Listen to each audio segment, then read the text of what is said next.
कि आज देश को किन ताकतों से नुकसान है, किन ताकतों से खतरा है, तो उन ताकतों को जवाब देने के लिए हमें अपने खेमे में क्या करना है। संगठन स्तर पे हम कहें कि अगर हमें किसी को संगठन स्तर पे हराना है तो उनसे मजबूत संगठन बनाना पड़ेगा। और राजनीति अपनी जगह है, लेकिन राजनीति को ऐसा हथियार बना लेना कि वो देश के संविधान को ही खत्म करने का काम करे, ये खतरनाक है। मैं इस समय आज़ाद समाज पार्टी के दफ्तर में हूँ, दिल्ली दफ्तर में हूँ, और मेरे कैमरामैन तस्वीरें दिखाएंगे। यहाँ तमाम वामसम के संस्थापक की तस्वीरें हैं, और इस तरफ देखिए तमाम शोषित वंचित समाज के लोग की, जो रोहित वेमुला से लेकर और उनकी माता, और इस तमाम तस्वीरों से इनका दफ्तर है। तो पार्टी दफ्तर भी इस तरह का मैं पहली बार देख रहा हूँ। आज़ाद समाज पार्टी के दिल्ली दफ्तर में पहली बार आया हूँ। मेरे साथ चंद्रशेखर आजाद रावण हैं। सर, आप नीतीश जी से भी मिल रहे हैं, जयंत चौधरी के साथ रैली कर रहे हैं, और अखिलेश यादव के साथ भी मन शेयर कर रहे हैं। क्या है 2024 की चंद्रशेखर आजाद रावण की प्लानिंग, आजाद समाज पार्टी की प्लानिंग? देखिए, आजाद समाज पार्टी एक दल नहीं, एक आंदोलन, और वो आंदोलन जिसकी आज जरूरत है। हमारा प्रयास ये है, हमारा संयुक्त प्रयास ये है कि एक नई ताकत, क्योंकि जब हम ये नोटिस कर रहे हैं कि आज देश को किन ताकतों से नुकसान है, किन ताकतों से खतरा है, तो उन ताकतों को जवाब देने के लिए हमें अपने खेमे में क्या करना है। संगठन स्तर पे हम कहें कि अगर हमें किसी को संगठन स्तर पे हराना है तो उनसे मजबूत संगठन बनाना पड़ेगा। और राजनीतिक स्तर पे अगर हम ये कहें कि अगर उस गठजोड़ को हराना है तो एक बड़े गठजोड़ की जरूरत है। तो हमने खतौली में एक एक्सपेरिमेंट किया है कि हम एक नया अलायंस बना के, चाहता तो मैं वहाँ अपना प्रत्याशी लड़ा लेता, मजबूत प्रत्याशी, और क्योंकि जोश है हमारे में आज़ाद समाज पार्टी के लोगों में राजनीतिक काम करने के प्रति, ताकत इकट्ठा करने के लिए, सशक्त होने के लिए, उन सब चीज़ों से अलग हट के हमने तय किया कि इस बार हमें एक नए, लगातार जो है हमको नए नए प्रैक्टिकल करने चाहिए, तो एक प्रैक्टिकल की ज़रूरत है। और मुझे लगता है कि कल का रिजल्ट शायद उस प्रैक्टिकल को सफल कर देगा, क्योंकि जो हमने काफ़ी प्रयास किया, और जनता में इस बात को एक बड़ी खुशी है कि बहुजन समाज के लोग एकजुट हो रहे हैं। मैंने रामपुर भी मैं गया, आदरणीय आजम खान साहब के साथ, उनके साथ भी मैंने मंच शेयर किया। वहाँ भी मैंने बहुजन समाज के लोगों से अपील की कि वोट करें।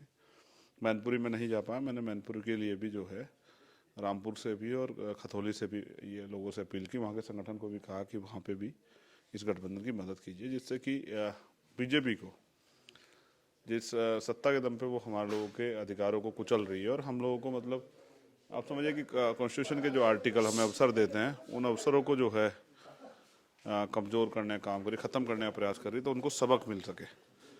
राजनीति अपनी जगह है, लेकिन राजनीति को ऐसा हथियार बना लेना कि वो देश के संविधान को ही ख़त्म करने का काम करे, ये खतरनाक है। बीजेपी आज ऐसा ही कर रही। सवाल है कि तो फिर तमाम, आप कोई ऐसा भी दल है जिससे आप परहेज करेंगे, या बीजेपी को हराने के लिए किसी भी दल के साथ गठबंधन करने के लिए आप तैयार हैं? देखिए, दो तीन चीज़ें हैं। पहली बात, हम विचारक लोग हैं, विचारधारा के आधार पर राजनीति 51% सहमति का मामला है, उसमें बहुत सारी चीज़ें हैं। आरएसएस बीजेपी एक है, उसके अलावा बहुत सारे दल हैं, और कोई कहीं पे ताकतवर है, कोई कहीं पे ताकतवर है। जब कुछ एक बड़ी यूनिटी बनेगी तो हमारा ये प्रयास रहेगा कि सब लोग एकजुट हो जाएं। और मैं समझता हूँ हमें अपने लोगों को, जो बहुजन समाज के लोग हैं, उनमें नई लीडरशिप और नई क्षमतावान जो है, एक ऊर्जा, उम्मीद तैयार करने की जरूरत है। तो परहेज इस बात से है, क्योंकि राजनीतिक उस सत्ता में अगर आप आते हैं तो करते क्या है, तो हमारे जो मुद्दे हैं, विचार हैं, जो अवसर हैं, उनके साथ कुठाराघात अन्याय ना हो, तो उस शर्त पे बहुत सारे लोगों से बात हो सकती है। एक सवाल जो लोग जानना चाहता है, पिछली बार भी आप अखिलेश और जयंत चौधरी से आपकी मीटिंग हुई थी, इस बार चूंकि वो लोग भी जीत नहीं पाए चुनाव, इस बार किस तरह का रिस्पॉन्स है? क्योंकि राजभर भी चले गए हैं, आपने भी कहा था कि सम्मान नहीं मिला। इस बार क्या लग रहा है कि अब अखिलेश यादव, जयंत चौधरी को लग गया है कि हमें भी पॉलिटिकल अलायंस की तरफ बढ़ना पड़ेगा? पिछला अलायंस हुआ तो उसके रिजल्ट कैसे रहे आप बेहतर जानते हैं, सफल नहीं हो पाया। कुछ कमियां हैं, तो हम लोग सब लोग मिलकर दूर कर रहे हैं। वैचारिक रूप से देखिए, मैं समझता हूं कि बहुजन समाज के लोगों में कुछ चीज़ों को लेके इनसिक्योरिटी और सब चीज़ें रहती, जबकि वो नहीं रहनी चाहिए। मैं तो सबसे नया हूँ, जबकि मेरे सबसे ज़्यादा सार्थक प्रयास है। मैं चाहूँ तो चुपचाप अपनी राजनीति को अपने घर बैठ के करता रहूँ, या अपनी पार्टी के जरिए करता रहूँ। जिम्मेदारी कौन कितनी उठाता है, ये सबसे बड़ा सवाल है। नीतीश जी से कैसी मीटिंग रही? क्या अच्छी है, सब लोगों से अच्छी, किससे बुरी नहीं है। हिस्सेदारी, और सम्मान, ये दोनों अलग अलग विषय हैं। मैं प्रयास में हूँ कि अगला जो चुनाव है 2024 का, उससे पहले एक लोगों के अंदर एक उम्मीद और विश्वास बने, और जो लोग कमज़ोर ये इस बात के साथ निराशा में चले गए हैं कि भाई नहीं बीजेपी बहुत स्ट्रांग होगी, अब इनको हराया नहीं जा सकता, उनमें भी एक उम्मीद जगे। और प्रयास ये है कि लोग समझें, इसकी अहमियत समझें कि अगर 24 के बाद जो वोट जो है जो वोट का जो बहुत बड़ा इशू, अगर उसी पे कुटाराघात होने, जैसे आजम खान एक तरह का संदेश है कि हम आपका वोट का अधिकार भी छीन सकते हैं। सजा आजम खान को भी हुई है और सजा कदौली के पूर्व विधायक को भी हुई, लेकिन वोट तो ना देने का अधिकार तो आजम खान का गया। लोग कह रहे हैं कि जो एक मेरा एकदम सीधा सीधा सवाल है कि लोग कह रहे हैं अब कि मायावती अकेले चुनाव लड़ती हैं, ओवैसी अकेले चुनाव लड़ते हैं और इससे बीजेपी जीतती है। आपकी क्या प्रतिक्रिया है इस पर? नहीं, मैं किसी पे क्यों प्रतिक्रिया, सबके अपने अपने दल है, सबकी अपनी जिम्मेदारी है। बात जिम्मेदारी उठाने की है, मेरे ऊपर समाज की बहुत बड़ी जिम्मेदारी है।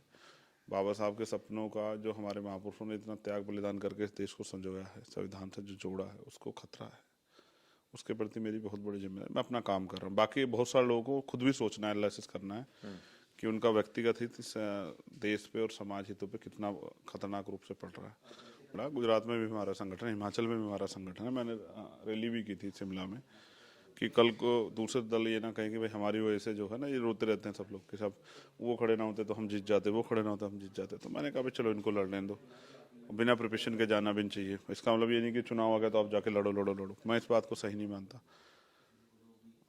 ताकत इकट्ठा करनी ओवरऑल आप एक बहुजन गठबंधन के पक्ष में हैं। आपकी ये राय बन चुकी है कि बीजेपी से लड़ने के लिए गठबंधन जगह के रिजल्ट ये संदेश भी देंगे कि कौन सा दल कितना ताकतवर है, और उन दलों को अब सोचने की देर है कि वो कहाँ खड़े हैं और उनको अब किस तरह से आगे बढ़ना है।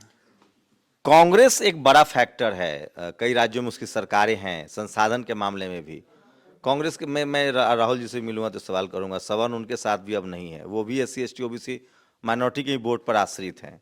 क्या वो भी एक पॉलिटिकल अलायंस हो सकते हैं? राहुल गांधी जी को उनकी यात्रा के लिए बधाई। बाकी बहुत सारे डिसीजन पार्टी के डिसीजन हैं, मेरा काम है जितनी जानकारी पार्टी की तरफ से, जितनी आदेश मुझे उतनी बातें रखूं। बहुजन आंदोलन से अलग भी, बहुजन समाज से अलग भी कोई गठबंधन होगा तो आपको और मीडिया को सबको सूचित किया जाएगा। अभी हमारा प्रयास ये है, क्योंकि देखिए सत्ता का चरित्र मैंने देखा है। मैं राजस्थान में जब अन्याय होता तब उनसे भी सवाल करता हूँ और बहुत जोरदार तरीके से सवाल करता हूँ, और जब उत्तर प्रदेश में होता तो उत्तर प्रदेश की सरकार से भी सवाल करता हूँ। अगर उनकी सरकार में भी हमारे लोग के साथ न्याय नहीं हो रहा तो फिर ऐसी सरकार को क्या फायदा है।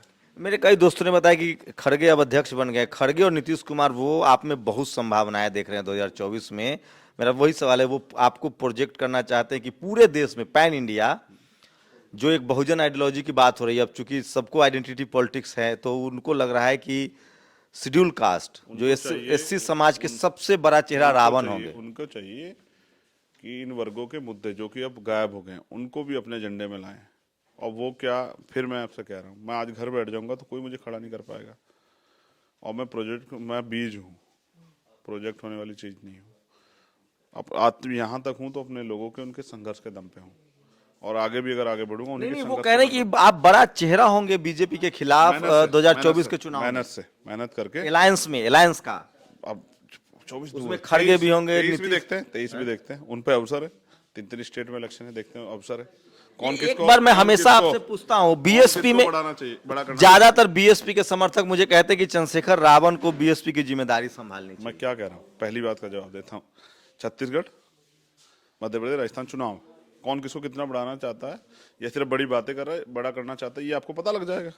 मेरा प्रयास रहेगा कि वहां भी नहीं तो लोग तो आपको राज्यसभा भेजने के लिए तैयार हैं। अरे कमाल, मैं क्या करूंगा राज्यसभा जाके, मैं क्या करूंगा राज्यसभा जाके? मैं जाऊंगा अपने दल से राज्यसभा, और हमारे लोग भेजेंगे, मेहनत करेंगे, और राज्यसभा नहीं लोकसभा जाऊंगा, विधानसभा जाऊंगा, हमारे लोग भेजेंगे मेहनत करके भाई।